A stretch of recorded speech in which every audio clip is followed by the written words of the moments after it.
네, 슈퍼컴퓨터는 AI 시대 국가 경쟁력을 가늠하는 정확한 기준으로 평가되고 있는데요.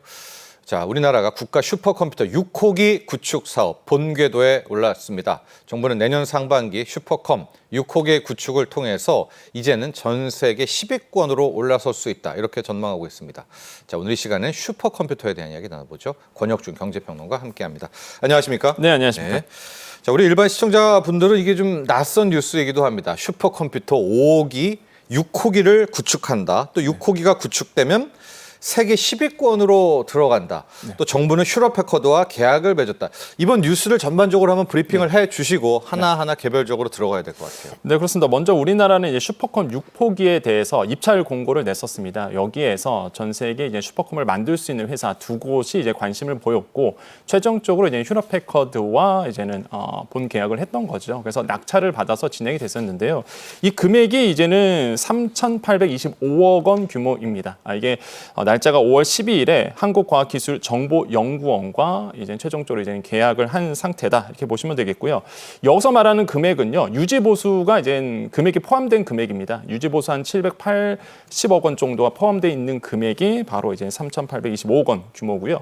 그래서 많은 분들이 이제 휴대패커드에 대해서 이제는 궁금해하시는데, 기술력이 있는 회사죠. 당연히 이제는 뭐 클라우딩이라든지 아니면 슈퍼컴퓨터의 제작 기술을 가지고 있는 회사이기도 하고요. 무엇보다 세계 슈퍼컴퓨터 1, 2위를 기록하고 있는 이제 미국에 있는데, 이거를 또 수주 납품했던 기업이기도 합니다. 그래서 기술력이 있는 기업이고, 그다음에 이제 슈퍼컴 도입 일정이 이제 굉장히 중요하겠죠. 아까 우리가 자막에도 나왔었는데요. 내년 상반기 중으로 우리가 이제는 도입을 해서 운영할 계획으로 있습니다. 그래서 장비 도입에 한 8에서 10개월 정도가 소요가 되는데, 이게 뭐 조립해서 들어오는 게 아니라 부품이 이제 들어와서 한국에서 이제 조립을 하게 되는 형식으로 됩니다. 그래서 이제 부품이 들어오는 시간까지 하면은 아마 내년 상반기쯤에 이제 운영할 것으로 지금 보고 있고요. 그래서 이제 2개월간 베타 서비스 또 진행하게 됩니다. 그런 다음에 뭘 하느냐? 이 6호기 가지고 본격적인 연구 개발에 들어가게 되는데, 그래서 본격적인 과제 공모를 하게 됩니다. 정부는. 그러면 연구진들이, 또한 연구소들이 우리가 이런 슈퍼컴퓨터 6호기를 가지고 이런 연구를 하겠습니다라고 해서 연구 계획서를 제출을 하게 되고요. 그거 가지고 이제 차차 또 진행이 되겠죠. 그래서 실제 슈퍼컴 6호기는요, 뭐 차차 이제 성능에 대해서 말씀드리겠지만 굉장히 빠른 이제 네트워크 성능을 가지고 있습니다. 400GBps의 이제 통신 능력을 가지고 있다 보니까 이런 것들도 굉장히 좀 눈여겨볼 만하고요. 그래서 이제 좀 결론적으로 보면은 10위권의 슈퍼컴의 어떤 성능을 가지고 있는 나라로 도약 발전할 거다, 이렇게 보고 있습니다. 네, 지금 우리가 구축하려는 게 슈퍼컴퓨터 6호기잖아요. 그럼 네. 당연히 앞에 5호기가 있었을 테니까 맞습니다. 5호기와 6호기의 성능 비교도 좀 해봐야 될 것 같고, 네. 또 지금 우리는 GPU의 시대잖아요. 맞습니다. 근데 CPU지 않습니까? 슈퍼컴이라는 네. 자체가. 이게 좀 뭐 필요한지 그런 것도 좀 함께 이야기해 주시고, 양자 시대도 함께 가고 있고, 네. 이 슈퍼컴퓨터가 여러모로 좀 글쎄요, 해야 될 이야기가 많은 것 같거든요. 맞습니다. 성능 쪽 한번 볼까요? 네, 그리고 지금 이제 정부가 도입하고 있는 거는요, 이제 슈퍼컴 6호기인데, 근데 이제 5호기가 좀 다른 게, 사실 5호기 같은 경우는 이제 CPU 중심이었다 그러면 6호기는요, 이제 CPU와 GPU가 함께 들어간 슈퍼컴이다. 그럼 딱 GPU 하면 떠오르는 게 바로 AI 연산이겠죠. 그렇죠. 통찰. 예, 이런 것들이 이제 좀 다른데요. 일단 2년을 기다렸습니다. 그러면서 이제 2026년 상반기에 6호기가 이제 도입이 되는데, 이제 5호기보다요, 이제 속도가 무려 23배 정도 빠르고요. 저장 공간은 무려 10배 정도가 더 확대가 됩니다. 여기서 보면은 이제는 PF라는 단위가 보이게 되는데, 이게 페타플롭스라는 단위입니다. 그러니까 플롭스라는 개념은요, 일단 1초 동안 어느 정도 컴퓨터가 연산할 수 있느냐, 이거를 이제 단위인데, 여기서 말하는 600 페타플롭스 같은 경우가 그러면 600경 연산을 한다는 얘기입니다. 이게 뭐 상상을 초월하죠. 그래서 어마어마한 사실상 속도를 자랑하고 있고요. 지금 나오고 있죠. 또한 205 페타바이트라고 나오고 있는데요.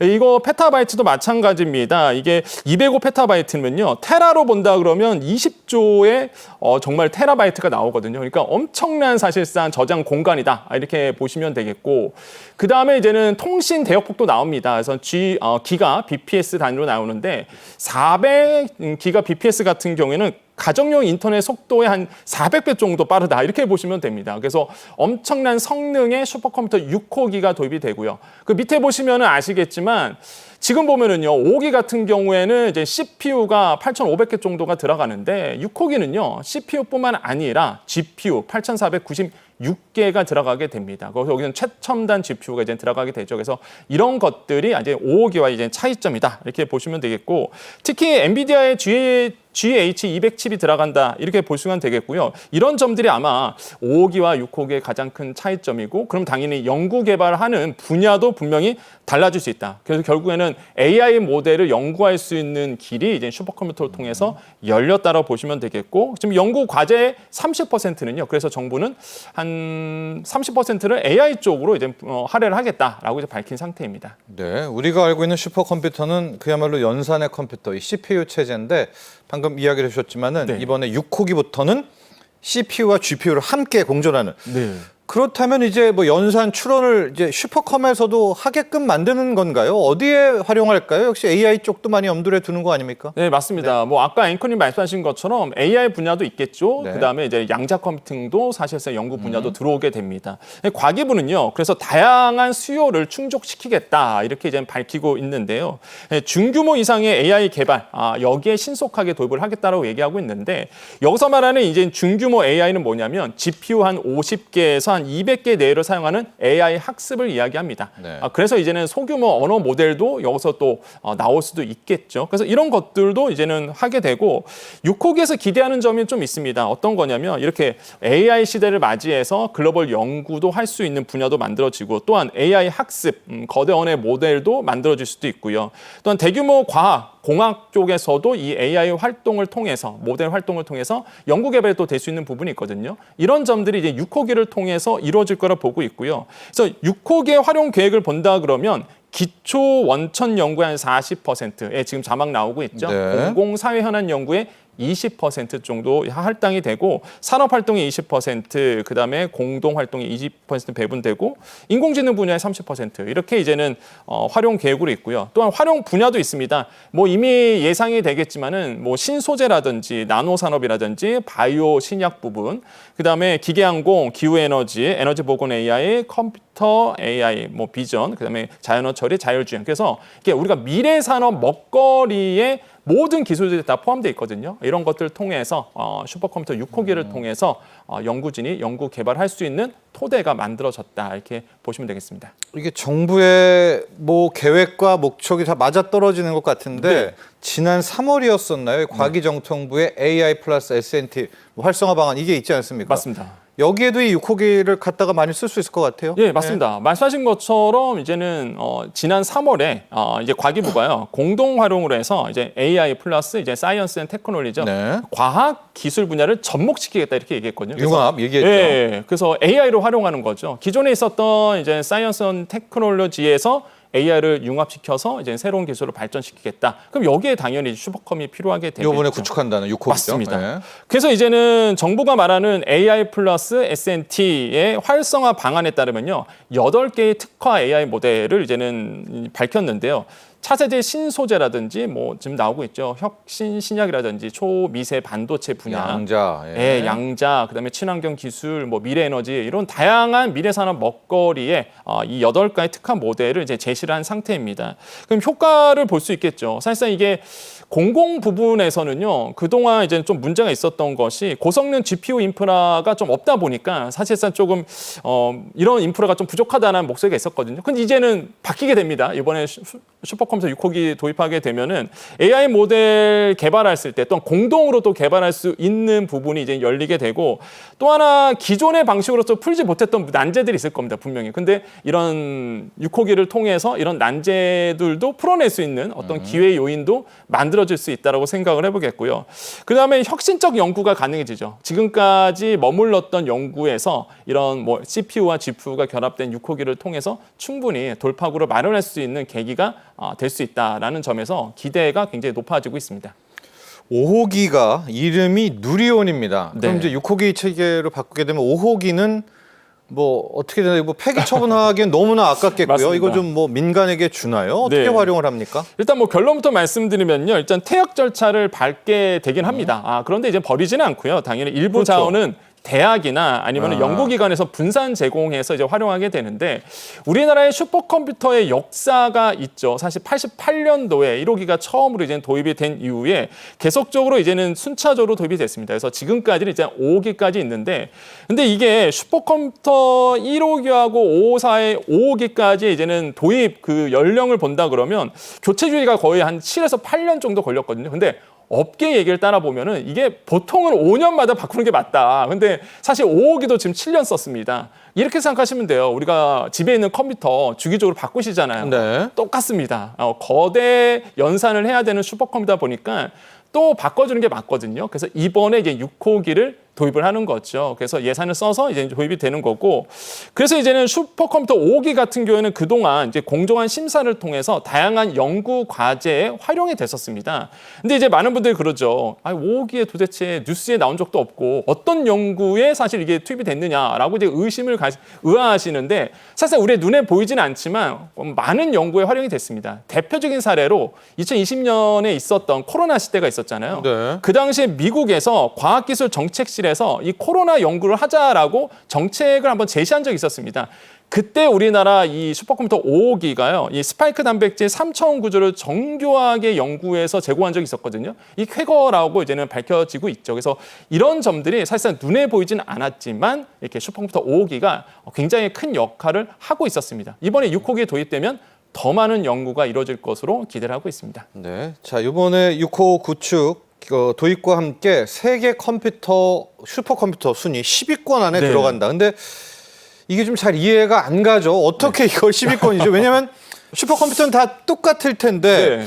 뭐 많이 갖고 있으면은 등수가 매겨지나요? 이 10위권 안은 어떻게 좀 순위가 매겨지는 건지도 궁금합니다. 두 가지입니다. 일단 대수도 있고요. 그다음에 보유 대수? 네. 네. 그다음에 이제 연산 기능이 있겠죠. 그래서 이건 예. 차차 이제 말씀드리겠는데 세계 컴퓨터 순위를 측정하는 이제는 탑 500 프로젝트라는 게 있습니다. 여기서 이제 매년 2회 정도 실제적으로 이제 발표를 하는데 그래서 6월과 11월에 이제는 순위를 좀 발표를 합니다.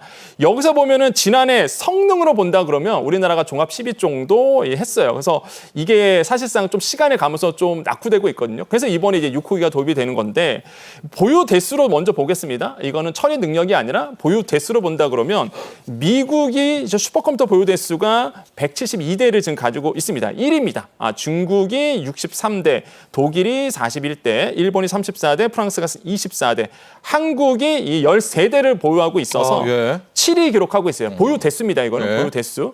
그다음에 사실상 순위 보시면 아시겠지만 역시나 미국이 많이 가지고 있죠. 그다음에 연산 처리 능력도 미국이 단연 1등입니다. 그래서 글로벌 리더로서의 역할을 하고 있는데 지금 이제 보여주고 있습니다. 슈퍼컴퓨터 실측 성능 순위인데요. 1위가 이제 엘캐피턴이라고 해서 1742 페타플롭스의 이제는 연산 처리 기능을 가지고 있고요. 플론티어, 오로라 순으로 이렇게 나오고 있죠. 우리나라도 지금 세종, 네이버입니다. 42, 뭐 삼성전자, 기상청 이렇게 나오고 있는데 우리가 5호기 누리온도 나오고 있죠.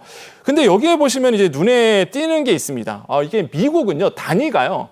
1742 페타플롭스입니다. 그러니까 1000단위예요. 그 뜻은 뭐냐면 엑사스케일의 시스템으로 이제 운영되고 있다라는 거죠. 이 엑사스케일의 이제 단위는 어떻게 보냐면 네. 10의 18승으로 이제 계산할 수 있습니다. 이게 잘 이해가 안 되실 텐데 지금 이제 페타플롭스 단위로 나왔잖아요. 요거는 10의 15승 연산 처리를 하거든요. 그러니까 무슨 얘기냐? 1000배 빠르다. 이렇게 좀 이해하시면 됩니다. 그래서 단위 자체가 지금 아까도 그래프에 보셨지만은 미국은 단위 자체가 다르다. 그래서 사실상 보여주는 1742 페타플롭스는요.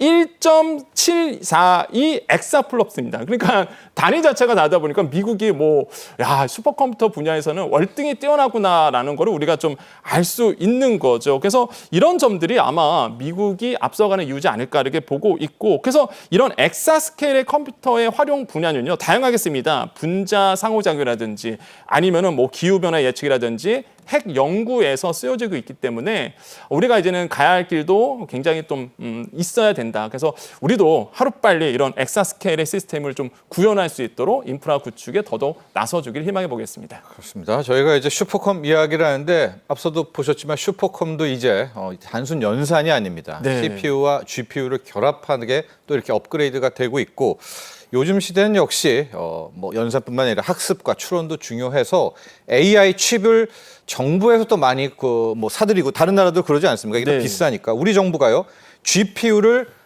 연내 1만 장을 확보해서 또 뭐 약간 우리에게 좀 공급 필요한 곳에 네. 공급한다 이야기가 있습니다. 이것도 함께 해주시죠. 결과적으로 우리도 또 AI 칩 쪽으로도 가야 되지 않습니까? 맞습니다. 그래서 이제 정부가 이제는 산학 연구 기관에 이제 제공할 이런 GPU를 사실상 확보하겠다고 밝힌 상태죠. 그래서 지난 14일이었습니다.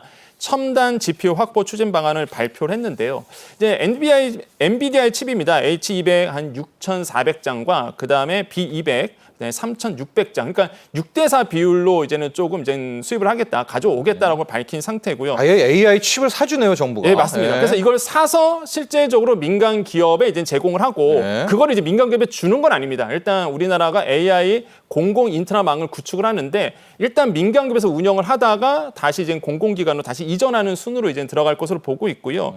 지금 보시면 H200 6,400장 이제 갖고 오겠다고 밝혔는데 이거는 이제는 굉장히 첨단 칩입니다. 물론 그보다 저 첨단 칩은 역시나 이제는 블랙을 아키텍처를 쓰는 B200이라 보시면 되는데 네. B200도 이번에 이제 6대4 비율로 갖고 온다 그랬잖아요. 그래서 2004년 후반에 나왔던 정말 최첨단 칩인데 이것도 우리가 확보를 하겠다라고 밝혔어요. 그래서 GPU 확보 추진 계획이 보여주고 있습니다. 그래서 5월에 GPU 구매, 구축, 대행 클라우드 기업을 이제 공모를 합니다. 그 여기서 뽑힌 이 대형 클라우드 기업에서 평가를 하겠죠, 당연히. 심사도 보고 이제는 여기서 이제 선정이 되면 GPU를 나라에서 구매 발주해서 이거를 데이터 센터로 이전을 합니다. 그래서 데이터 센터가 다 운영이 되면은 AI 컴퓨팅 센터, 이거는 국가 AI 컴퓨터 센터가 곧 열립니다. 그럼 여기에 다시 이제는 조금 임대해줬던 것을 갖고 와서 실제적으로 쓰게 되는 형식으로 갑니다. 그래서 임대용이네요. 예, 그래서 이거를 민간 기업에 주겠다 이런 건 아니라는 거죠. 그래서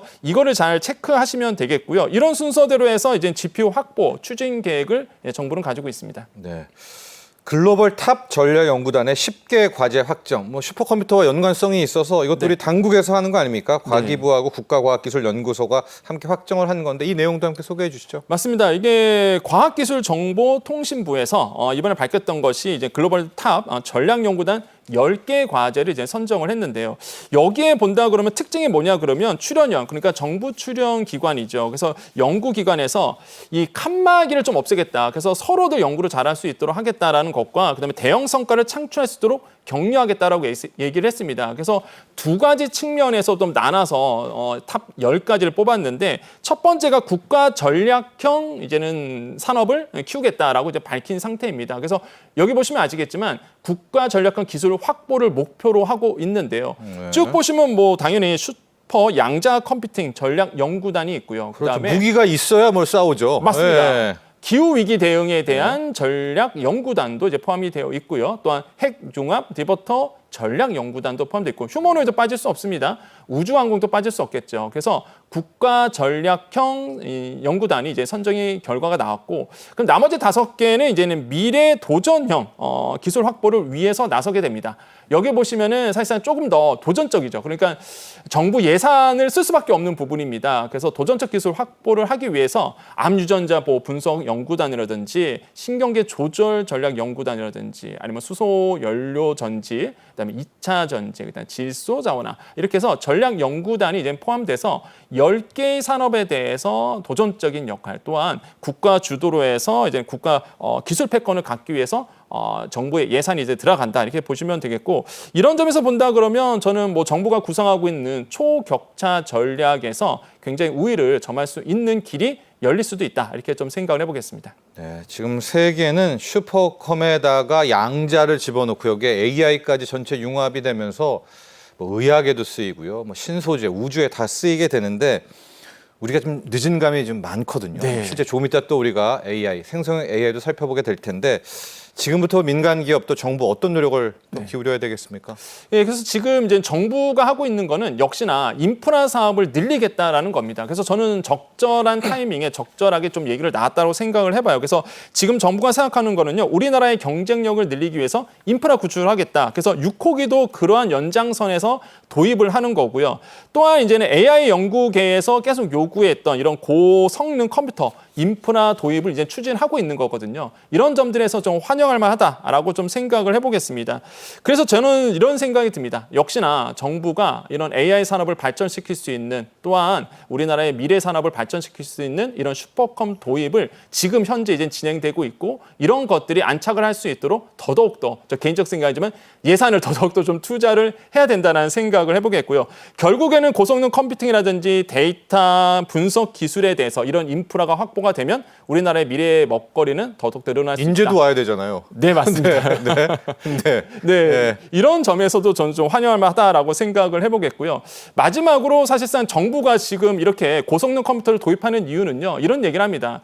이 고성능 컴퓨터가 1세대 같은 경우에는 관측이고요, 2세대는 이론이고 3세대는 계산이라고 얘기하는데, 이제는 뭐 AI를 활용한 빅데이터 분석이 앞으로 도래했기 때문에, 그렇기 때문에 고성능 컴퓨터에 대한 수요가 늘어날 것이고, 그것을 통해서 정부가 발빠르게 움직이고 있다라고 판단해 보겠습니다. 자, 지금까지 권혁중 경제평론가와 함께했습니다. 오늘 감사합니다. 네, 감사합니다.